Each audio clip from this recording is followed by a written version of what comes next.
दिसणारा हा आहे सलमान.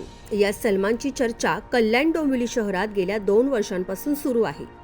पोलीस त्याच्या शोधामध्ये होते. अखेर 2 वर्षांनी का होईना पोलिसांना त्याचा ठाव ठिकाणा लागलाय. घरातील कपाटामध्ये सलमान लपून बसला होता. पोलिसांनी धाड टाकली आणि सलमानला ताब्यात घेतलं. आता तुम्हाला प्रश्न पडला असेल की या सलमाननं नेमकं काय गुन्हा केलाय, तर जाणून घेऊयात या व्हिडिओच्या माध्यमातून की एकंदरीतच हे नेमकं काय प्रकरण आहे. खोट्या कागदपत्रांच्या आधारे आरक्षित भूखंडांवर अनधिकृत इमारती उभारल्याचा आरोप सलमानवर आहे. सलमान डोलारे हा एक कुख्यात बिल्डर आहे. विविध पोलीस ठाण्यात त्याच्यावर 12 गुन्हे दाखल आहेत. 2 वर्षांपासून तो फरार होता. पोलिसांना सुद्धा तो सापडत नसल्यानं आश्चर्य व्यक्त होत होतं. कल्याण पश्चिम येथील दूधनाका परिसरात खोटाल मंजिल इमारतीच्या 4थ्या मजल्यावरील एका फ्लॅटमध्ये सलमान लपून बसला आहे अशी माहिती कल्याणच्या गुन्हे शाखेला मिळाली. या माहितीच्या आधारे कल्याण क्राईम ब्रांच, बाजारपेठ आणि महात्मा फुले पोलीस ठाण्याच्या अधिकाऱ्यांनी संयुक्त कारवाई केली. पोलिसांनी या इमारतीच्या इथे छापा टाकला. त्यानंतर कल्याण क्राईम ब्रांचचे वरिष्ठ अधिकारी अजित शिंदे यांच्या पथकानं फ्लॅटमध्ये प्रवेश केला आणि त्यावेळेला त्यांनी तपासणी केली असता सलमान हा घरातील कपाटामध्ये लपलेला आढळून आला. त्यानंतर पोलिसांनी त्याला तिथून ताब्यात घेतलं.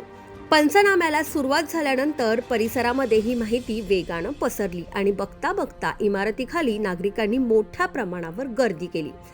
ही परिस्थिती नियंत्रणात ठेवण्यासाठी मोठ्या प्रमाणावर पोलीस बंदोबस्त तैनात करण्यात आला होता. सलमान आणि त्याच्या सहकाऱ्यांनी कल्याण परिसरामध्ये खोट्या कागदपत्रांच्या आधारे आरक्षित भूखंडांवर अनेक अनधिकृत इमारती उभारल्याचा आरोप त्यांच्यावर आहे. युसुफ हाईट, मरियम टॉवरसह इतर अनेक त्यांच्या प्रकल्पांची चौकशी विविध तपास यंत्रणांकडून सुरू आहे. याशिवाय या इमारतीशी संबंधित एक फाईल सुद्धा चोरीला गेलेली आहे आणि या प्रकरणात महापालिकेनं सुद्धा पोलीस ठाण्यामध्ये तक्रार दाखल केलेली आहे. सलमान डोलारे विरोधात बाजारपेठ आणि महात्मा फुले पोलीस ठाण्यात तब्बल 12 गुन्हे दाखल आहेत. तपासादरम्यान केवळ सलमानच नव्हे तर त्याचे काही सहकारी आणि इतर संबंधित व्यक्तींचाही सहभाग असल्याचा संशय व्यक्त केला जातोय. काही अधिकारी देखील चौकशीच्या कक्षेत असल्याची चर्चा सुरू आहे. सलमान डोलारेच्या अटकेनंतर या प्रकरणाच्या तपासाला अधिक गती मिळण्याची शक्यता आहे. हे सर्व कारनामे सलमान करत असताना अधिकारी वर्ग नेमका काय करत होता, त्यांना खरंच या गोष्टीची कल्पना नव्हती का, असे अनेक प्रश्न या निमित्तानं निर्माण झालेले आहेत. एकीकडे 2 वर्षांनी का होईना सलमानला अटक करण्यात आलेली आहे, तर दुसरीकडे याच प्रकरणाशी संबंधित फाईल देखील चोरीला गेल्याचा प्रकार घडला होता. आता या फाईल चोरी प्रकरणामध्ये नेमकं काय गौडबंगाल आहे याची सुद्धा खुमासदार चर्चा पुन्हा एकदा रंगली आहे.